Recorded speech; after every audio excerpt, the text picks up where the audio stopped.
Celui qui a été abaissé pour un peu de temps en dessous des anges, Jésus, nous le voyons couronné de gloire et d'honneur, à cause de la mort qu'il a soufferte. Ainsi, par la grâce de Dieu, il a souffert la mort pour tous. Il convenait en effet que celui pour qui et par qui sont toutes choses, et qui voulait conduire à la gloire beaucoup de fils, et élever à la perfection par les souffrances le prince de leur salut. Car celui qui sanctifie et ceux qui sont sanctifiés sont tous issus d'un seul. C'est pourquoi il n'a pas honte de les appeler frères. Hébreux 2, 5, 11. La Bible est pleine de cette union du divin avec l'humain, de manière figurative, en type.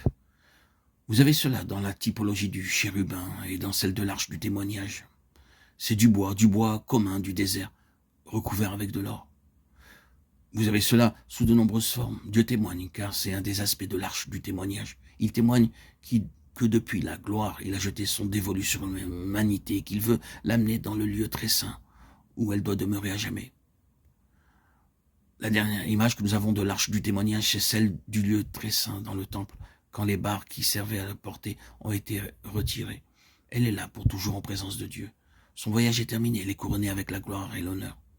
Christ et vous et moi en union dans la présence de Dieu.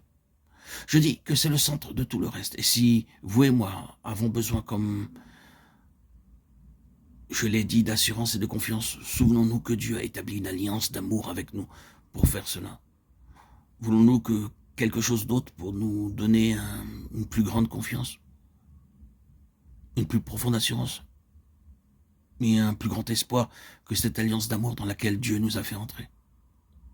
Chaque fois que nous nous rassemblons autour de sa table et que nous participons au symbole, nous entrons dans la signification de cette alliance d'amour, comme la postérité d'Abraham. Quelle puissante alliance il y a dans ce sang! Quelle puissante alliance il y a dans le corps du Seigneur Jésus! Nous sommes devenus participants de sa chair et de sa vie même.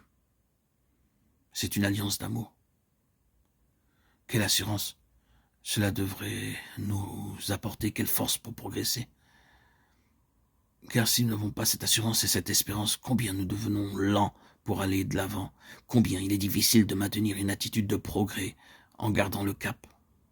Nous pouvons avancer d'un pas, mais ensuite, des pensées peuvent aussitôt venir nous accuser dans nos propres cœurs.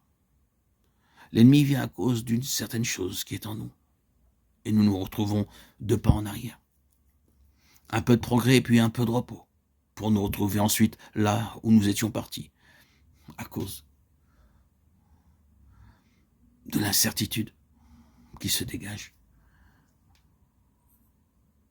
de notre pauvre humanité.